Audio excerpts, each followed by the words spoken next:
Jadi tajuk kita yang ni bab 3 tau, tajuk kegravitian. Nampak tak skrin? Nampak yo. Nampak ah? Jadi tajuk dia kegravitian. Berbeza dengan tajuk yang kita belajar dalam bab 2 tu, hari ni kita nak tengok kegravitian yang universal. Boleh? Yang melibatkan semua objek yang ada di angkasa, di bumi dan semua atom. Jadi kalau ikutkan kamu ada belajar waktu form 3 kan pasal planet-planet. Ya. Dan bentuk orbit planet ni bentuk ellipse. Ada tak kamu dengar nama Kepler? Ada tak dengar nama Kepler? Benar. Kepler. Kepler ni orang popular lah yang cakap pasal planet-planet ni. Dia ada 3 undang-undang yang dia buat. Tapi kipas tak? Apa? Siapa punya kipas tu? Kipas. Minta kipas. Panas. Ui, panas. Cikgu tutup kipas lah. Aku tutup mic. Okay, Kepler ni dia cakap pasal planet-planet semua kan. Tapi dia ada satu persoalan penting yang dia tak boleh jawab. Dia tak tahu kenapa planet ni bergerak mengelilingi matahari. Ataupun dia tak tahu dia tak tahu macam mana planet tu boleh bergerak dalam satu orbit. Faham tak? Jadi masa tu saintis-saintis semua tak tahu. Kamu ada belajar jawapan dia ke? Apa jawapan dia? Kenapa planet boleh bergerak dalam orbit dia lepas tu tak terkeluar?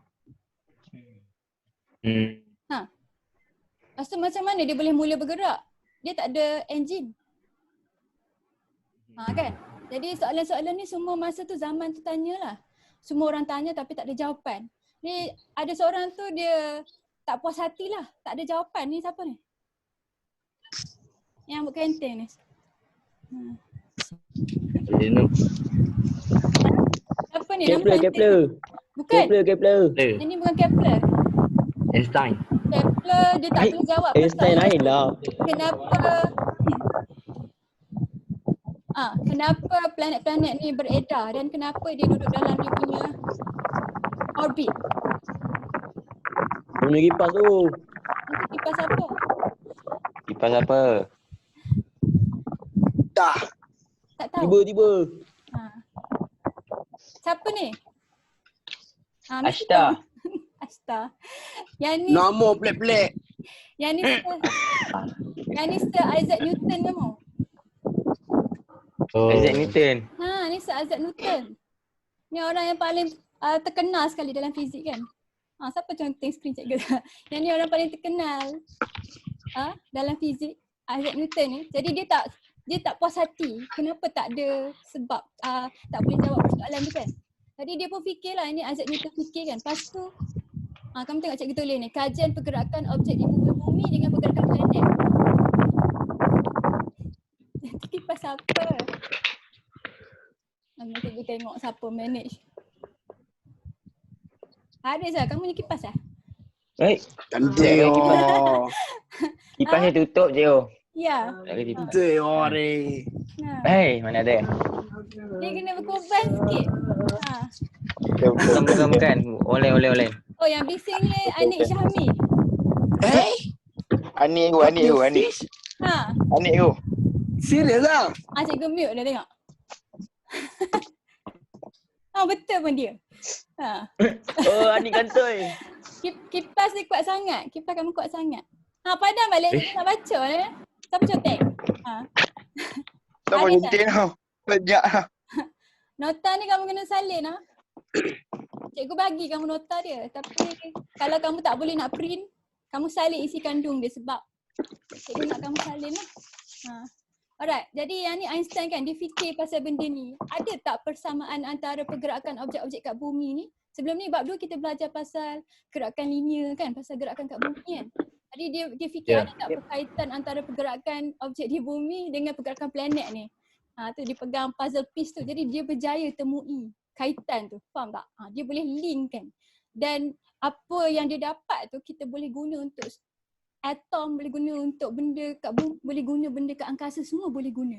Faham? Jadi yang tu kita nak belajar tu dalam tajuk kegravitian tu. Apa yang Einstein temui tu yang membolehkan kita kaitkan astronomi tu dengan fizik tu. Sebab tu bila kamu belajar fizik, kamu terpaksa belajar pasal planet-planet juga. Sebab Einstein ni dah jumpa dah persamaan yang melibatkan semua benda kat dunia ni. Faham? Jadi kamu boleh belajar dengan meluas. Jadi bila dia dah jumpa benda ni, kita pun faham lah. Yang ni, masa ni orang tak tahu pasal graviti lagi. Sebab tu tajuk dia graviti. Jadi yang dia jumpa tu patuh pada hukum dia yang awal, yang 3 yang kita belajar dalam bab 2 tu. Ingat tak kita belajar bab 2 ada 3 hukum Newton kan? Hukum gerakan Newton pertama, kedua dengan ketiga. Hukum pertama tu, suatu objek yang pegun akan terus pegun dan suatu objek yang bergerak dengan laju malak akan terus bergerak di dalam satu garis lurus kecuali ditindakkan oleh suatu daya luar. Yang ni kita belajar masa kita belajar apa? Hukum ni berkaitan dengan apa? Daya gerakan linear. Bukan. Ayolah Daya dia impulse. bukan. Kita belajar Really? first sekali. Awal-awal sekali Semua. belajar. Kita belajar inersia, betul tak? Ya. Jadi yang ni berkaitan dengan inertia, hukum gerakan Newton yang pertama ni. Jadi yang kedua ni yang berkaitan dengan impuls hari tu. Daya F adalah berkadar langsung dengan kadar perubahan momentum ataupun hasil darab jisim dengan pecutan. Jadi yang ni yang kita belajar masa kita belajar daya impuls tu, daya ni dihasilkan oleh jisim darab dengan jisim darab dengan pecutan kan, ataupun kadar perubahan momentum. Momentum bahagi dengan masa. Jadi ada perkaitan antara momentum tu dengan daya. Jadi hukum Newton yang ketiga tu, setiap daya tindakan akan ada suatu daya tindak balas yang sama magnitude tapi bertentangan arah. Yang ni kamu belajar bila? Yang ni berkaitan dengan apa? Tiap satu daya tindakan ada daya tindak balas yang sama magnitude tapi bertentangan arah. Masa kamu belajar bila? Ada kamu belajar masa Impulse. kan? Ada kaitan dengan impuls tu, boleh katalah. Masa dalam pelanggaran tu ada. Masa kita belajar momentum banyak. Kata cikgu bagi kamu situasi padam balik tu sampai contek. Situasi satu pelajar dia lompat bila dia atas skateboard. Boleh? Jadi bila pelajar tu lompat, dia hasilkan satu daya tindakan. Jadi daya tindakan tu menyebabkan skateboard kamu gerak ke belakang kan? Jadi skateboard tu bergerak ke belakang dengan daya yang sama. Dengan daya yang sama dengan Momentum. dengan daya.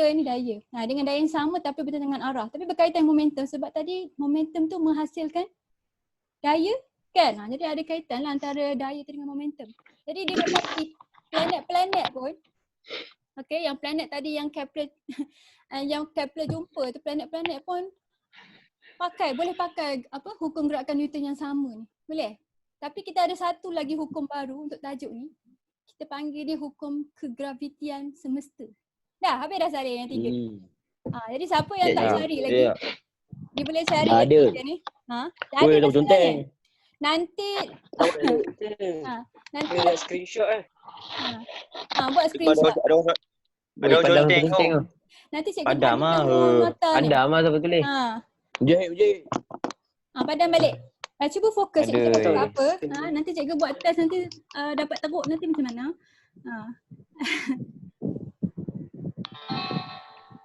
Dah habis dah. Jadi kamu fahamkan tiga-tiga ni. Tiga-tiga ni pun berkaitan dengan pergerakan planet juga. Sebab tu planet kita bergerak sebab konsep inertia tu. Bila dia dah terus bergerak, dia akan terus bergerak. Jadi ada kaitan juga dengan hukum Newton kedua dan ketiga. Tapi ada satu lagi hukum yang sangat penting yang kita akan belajar dalam tajuk ni. Okey, tak apa, nanti cikgu bagi kamu nota ni yang bersih tak cukup. Kita tengok yang ni pula. Okey. Jadi lama dah saintis ni dah kaji. Sir Isaac Newton ni dia hidup dalam zaman 1687. Itu dia. 1687. Ni masa tu dia muda lagi. Dia menemukan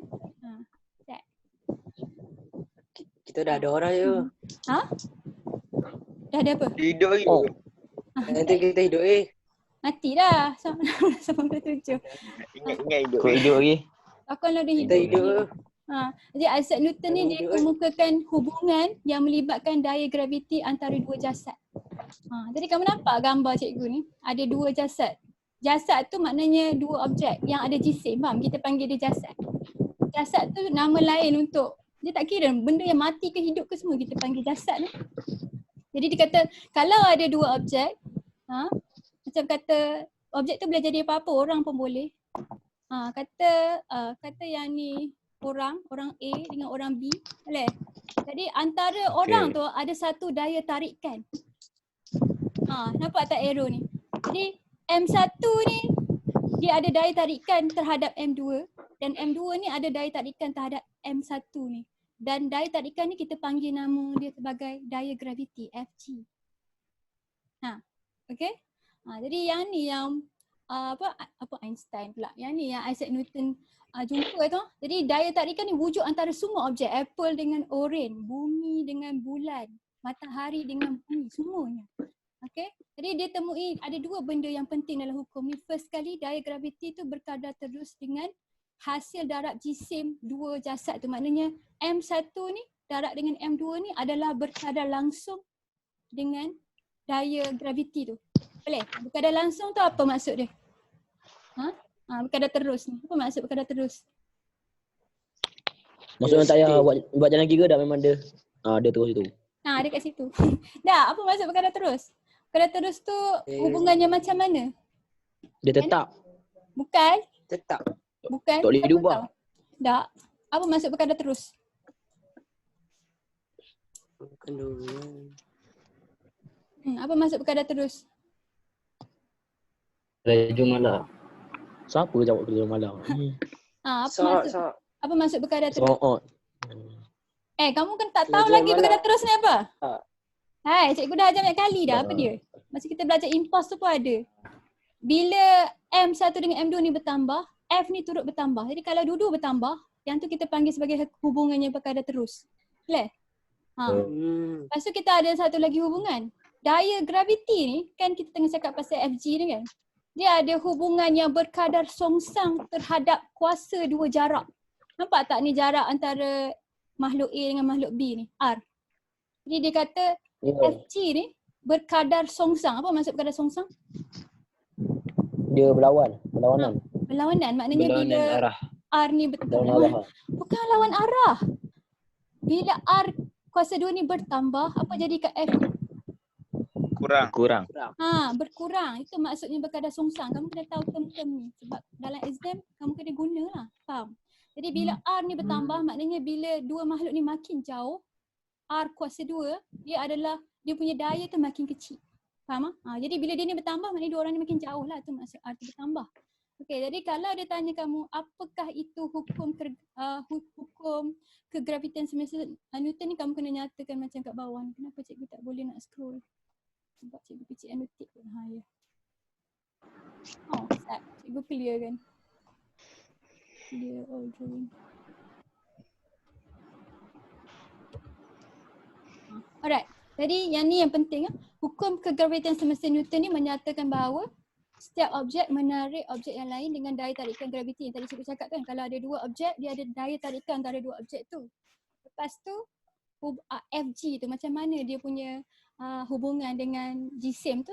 Fg tu adalah berkadar terus dengan M1 darab M2 kan, hasil darab jisim. Lepas tu dia berkadar songsang dengan kedua jarak di antara pusat dua jasad. Maknanya dia berkadar songsang dengan jarak kuasa 2. Kalau dia tanya kamu hukum kegravitian semesta, yang ni yang kamu jawab, dia dipanjang sikit untuk yang ni. Okay. Jadi dia boleh tanya exam tau. Dia boleh tanya exam kamu soalan-soalan macam nyatakan. Okay. Jadi kalau kita gabungkan dua tu, Fg berkadar langsung dengan M1 M2 dengan Fg berkadar songsang dengan R kuasa 2, kita dapat hubungannya macam ni. Okay. Jadi sebelum sempat Isaac Newton ni habiskan dia punya uji kaji tu, dia meninggal. Okay. Okay. Ni siapa ni yang conteng ni? Padam balik. Nanti cikgu remove dia pula nanti daripada grup ni. Padam balik. Siapa ni?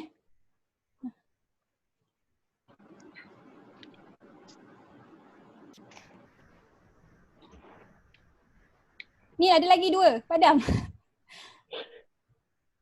Okay. Padam cepat. Apa boleh. Alright. Okay. Jadi Isaac Newton dia meninggal. Okay, dia tak habiskan kerja dia. Jadi ada orang habiskan, dia temui kalau kita nak tukar daripada simbol berkadar langsung ni, boleh jadi simbol sama dengan, kita kena bubuh satu pemalar kan.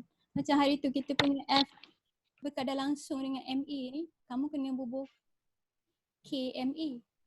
Faham tak? Kamu kena both satu nilai pemala. Tapi alhamdulillah untuk kes ini pemala dia 1. Tapi ada satu lagi saintis dia temui nilai G ni, dia buat eksperimen dia temui G. G ni bukan 1. Jadi G ni tak boleh dihilangkan. Jadi yang ni formula, kamu kena salin formula ni sebab sekejap lagi kita akan buat latihan pakai formula ni. FG adalah sama dengan G pemala ni, G besar. Yang ni tak sama dengan G yang kita belajar G kecil ada tau. Yang hari tu kita belajar tu pecutan graviti bumi. Yang tu G kecil. Jadi yang ni lain nilai dia. Sekejap lagi cikgu tunjuk kamu kat bawah tu. G darab dengan jisim 1 dan jisim 2. Tiga orang ni darab kan. Kalau dia tulis macam-macam rapat-rapat kat sini dia darab. Bahagi dengan R kuasa 2. Nampak ada siapa-siapa ada masalah ke? Siapa yang nakal sangat ni? Padam. Dah lah tutup muka.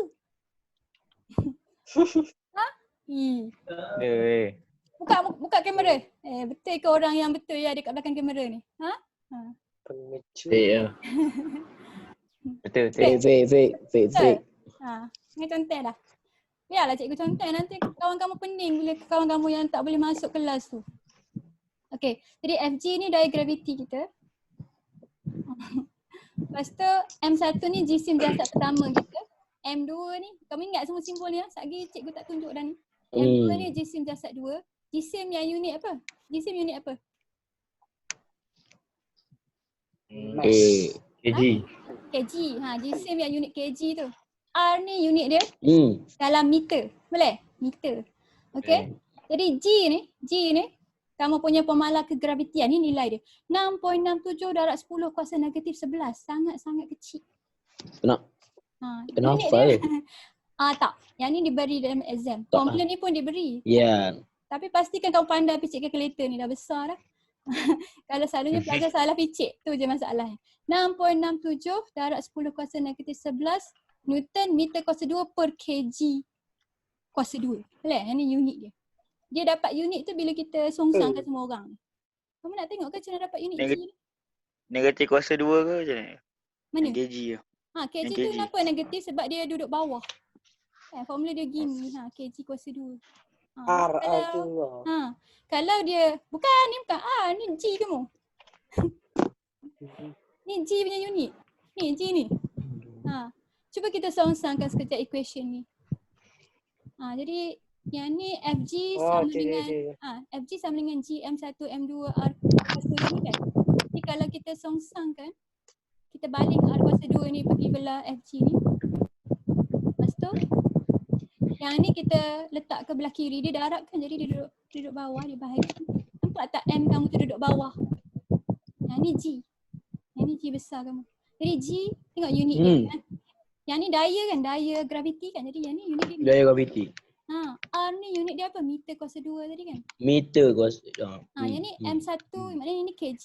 Yang ni kg sebab tu kg tu kuasa 2. Jadi kalau dia duduk bawah, bila kita angkat dia, kamu kan tengah belajar pasal log dengan indeks kan. Kamu pun tak tahulah. Bila kita angkat ni atas, dia jadi negatif. Sebab tu kg ni negatif. Faham tak? Sebab sebenarnya dia duduk bawah. Okey. Jadi kita nak buat soalan hari ni. Ni siapa tulis ni, cepat padam. Kita nak buat soalan hari ni. Kau buat Fitri kita nak buat soalan supaya kamu boleh guna formula ni dengan berjaya ni bila keluar exam nanti. Cikgu tak tahu soalan macam mana keluar tau. Susah ke senang sebab yang ni tajuk baru. Yang kamu nak jumpa kat internet pun susah kecuali kalau kamu biasa dengan bahasa Inggeris. Sebab tahun lepas tak ada tajuk ni. Yang ni tajuk khas untuk batch KSSM ni. Waduh. Dia cikgu study lama tau nak ajar ni. Baik kamu dengar elok-elok. Nanti kat sekolah cikgu tak repeat dah kat kamu. Okey, kamu tengok soalan pertama ni. Kita ada pisang atas meja dengan satu apple. Jadi pisang dengan apple. Iman, sila makan Man. Pisang dengan apple ni berada pisang dengan apple ni berada 1 meter antara satu sama lain. Ni jarak dia. Tengok jarak ni. Kita kena ambil dia daripada pusat. Boleh? Daripada central. Okay? Kena ambil daripada pusat dia. Dia bukan jarak yang biasa. Kenapa siap? Okay? Jadi jarak antara pusat pisang ni ke pusat apple ni 1 meter. Alright? Jadi yang ni dia bagi jisim kamu. Sekejap lagi cikgu kena bagi kamu meeting baru sebab tinggal 10 minit lagi meeting ni. Harap-harap Abot, boleh abot. habis. Harap-harap boleh habis dalam 2 meeting. Okey, jadi M ni dia bagi dalam gram. Kita boleh terus guna tak M dalam gram? Boleh. Tukar lagi. Bagi 1,000. Bagi 1,000. Jadi yang ni bagi 1,000 dapat berapa? Adin. 0.15. 15. Jadi cikgu harap semua ni ada kalkulator 0.15. bersama-sama. 0.15. Sebab hari ni kita nak kira formula yang sesusah ni. Sah-sah kamu tak boleh congak. Jadi apple dengan orange ni sama jisim dia. kg. Apple dengan pisang tu. Alright. Jadi kita nak cari gaya graviti antara pisang dengan apple kan. Jadi pisang ni tertarik ke arah apple. Apple ni tertarik pada pisang. Tapi kamu tengok tak objek-objek atas meja kamu mana ada benda melekat kat kamu. Kata ada daya tarikan kan. Jadi sebab tu kita nak tengok berapa daya tarikan antara apple dengan pisang ni. Okay. Jadi kita pakai formula ni. Fg sama dengan Gm1 darab dengan M2 per R kuasa 2. Kita anggap pisang ni M1 kita. Kita anggap apple ni M2 kita. Jadi kita masukkan maklumat dia bagi. Fg sama dengan apa? G kita berapa? Ni, nombor ni nak. Ni bulan kurungan. 6.67 darab 10 kuasa negatif 11. Kecil je. Kalau kuasa dia negatif maknanya dia sangat kecil. Lepas tu dah masuk G, masuk apa? Masuk jisim pisang. Jisim pisang. Jisim pisang lah. Jisim pisang lepas tu jisim apple. 0.1 Siapa? 5 bahagi dengan? Bahagi 1 Ya. meter. 1 Dapat meter. 0.15 balik kau. Yang ni kena kuasa 2 kan? Jadi 1 kuasa 2. Jadi 1 kuasa 2 ni tak apalah. Kuasa 2. 1. Jadi 0.15 balik. Jadi 1 balik lah. 1 bahagi ke darab ke apa-apa dapat 1 kan? Jadi bawah ni 0.1. kira atas ni dah dapat nilai dia tak payah bagi dengan 1 dah. Cuba kira apa jawapan dia. 0.15. Dah kira dah? Dah 0.15. 0.15? Betul ke? Apa kau ni? Kan? Dah lah Ya, dapat besar ni jawapan dia. Cuba kira kalkulator dapat tak? 1.5 darab 10 kuasa negatif 12. Sekejap. Kejap. Silap. Kira. Benda ni dah. Lelek. Ya awal lah. Picit kalkulator kamu. Picit kalkulator kamu dapat jawapan apa? Picit elok. Ini kita buat soalan je. Kita tak boleh belajar laju-laju sangat. Nanti kamu pening kepala. Sebelah 0.15. Salah. Yang ni 6 darab 10 kuasa negatif 11 tak? Macam mana kamu picit kuasa negatif 11 ni? Kamu picit butang EXP kat kalkulator kamu tu. 6.67 EXP negatif 11 darab dengan 0.15 darab dengan 0.15. Dapat apa? 1.50075. 1.5 0.15. darab berapa? Darab Negatif 12. negatif 12. Negatif 12. Yang ni bolehlah ambil satu tempat pelan. Satu lagi tempat pelan apa? 1.5. Satu lagi nombor nak buat 0.1. 1.1. Ambil 0.1. 1.5 je lah. Unit dia apa ni untuk FG? Daya graviti. Jadi unit dia apa? Unit dia NM. Unit dia Newton, betul. Nampak tu Newton dapat unit satu, dia sangat penting. Nampak tak unit Newton ni? Dah banyak kali kamu guna. Jadi besar ke kecil nombor ni? kecil. Kecil. Jadi kecil sampai kita boleh abai. Sebab tu pisang dengan apple kamu duduk diam je walaupun ada daya tarikan graviti antara dia. Sebab daya tarikan tu kecil sangat. 1.5 darab 10 kuasa negatif 12 saja. Jadi kita boleh abaikan nilai ni sebab dia kecil sangat. Jadi apa kata kita tengok objek yang lagi besar sikit? Besar sikit. Mak Minah dengan Pak Ali. Tebak ke? Mak Minah dengan Pak Ali. Jadi Mak Minah dengan Pak Ali ni, Pak Ali ni berapa? 75 kg. Tu dia. Ya. Okay. Pak Ali 75 kg. Apa? Okay, Mak Minah 90 kg. Apa? Jadi Mak Minah ni jarak pusat dia daripada Pak Ali ni 150 cm. Berapa meter tu 150 cm? Betul. 0.15. Bukan. Bagi 100. Sentimeter ni kuasa 10 kuasa negatif 2 kan? 1.5 meter. 1.5. 1.5. 1.5. 1.5 meter. Alright. Jadi kata Mak Minah kamu ni M1, Pak Ali kamu ni M2. Cuba kamu kira berapakah daya tarikan graviti antara dua objek ni? Antara Mak Minah dengan Pak Ali ni berapa daya graviti dia? FG dia berapa? MG. Pakai formula tadi. Apa formula tadi? G darab dengan M1 darab dengan M2 bahagi dengan R kuasa 2. Berapa dapat ni?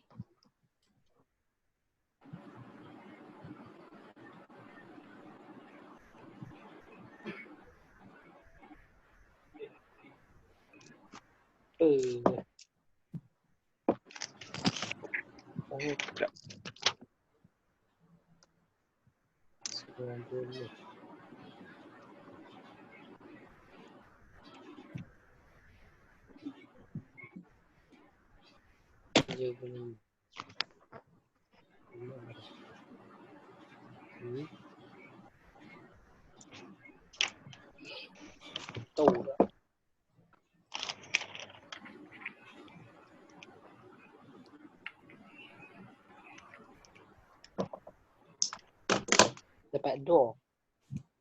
Dapat apa? 2 2.001. Betul. 2 darab 10 negatif 7. 2.001 darab 10 kuasa negatif 7. 7. 2.001 darab 10 kuasa negatif 7 Newton. Yang ni kira besar ke kecil ni?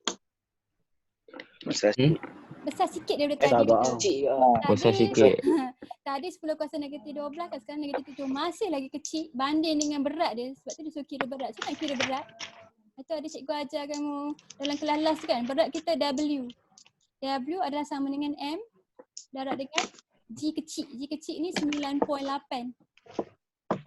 Berapa berat? Ini berat dah. Berat tak sama dengan jisim kan. Berat tu daya kesan daya tarikan graviti bumi terhadap jisim sesuatu objek. Itu berat.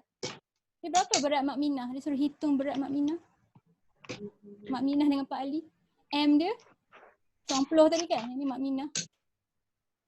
90 darab 9.8 dapat apa? 882. 882 Newton. Okey. Yang ni Mak Minah. Pak Ali punya berapa?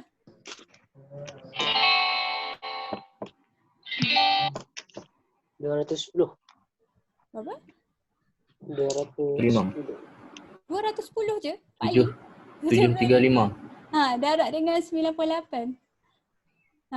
735. 335. Newton. Jadi yang ni berat dia kan? Berat dia banding dengan daya graviti yang bertindak antara Mak Minah dengan Pak Ali ni jauh beza lah. Sebab tu yang ni kita boleh abai. Mak Minah ni takkanlah jadi tiba-tiba nak bergerak ke arah Pak Ali lah semata-mata sebab ada daya FG ni. Jadi bila masa kamu rasa FG ni cukup besar untuk bagi pengaruh pada satu objek? Dia kena jadi besar mana? 10. Besar mana sesuatu jisim tu perlu jadi supaya dia boleh pengaruh. Dia punya daya ni cukup besar untuk pengaruh kita. Besar mana? Cakap tarik. Besar lagi ada objek. Besar lagi. Maknanya besar Besar juga iman. besar apa? Besar apa? Tarik. Besar apa? Tarik. Matahari. Kena Tarik. besar Besar. seperti planet. Faham tak? Kena besar planet baru daya Besar dia cukup planet. kuat. Dia planet bumi kita cukup besar sebab tu dia boleh kenakan daya 9.8 Bulan. kita tengok. Jadi dia kena sebesar planet lah kita kata. Okay, jadi kalau kita try cari pula daya graviti antara apple dengan bumi. Yang ni apple dia besarkanlah, mana ada apple sebesar ni. Jadi apple tu apple tu duduk kat bumi macam tu kan. Ni apple kamu kat bumi. Kalau Tak tengok lekeh daripada satelit kamu tak nampak. Lek. Yang ni 0.15 kg tau kita import apple daripada tadi. Faham tak? So yang ni unit dia meter. Sorry cikgu dah edit tadi tapi cikgu lupa. Okay, jadi yang ni bumi. Yang ni apple yang dekat bumi. Dia tanya kamu berapakah daya graviti antara apple dengan bumi. Jadi kalau apple tu jarak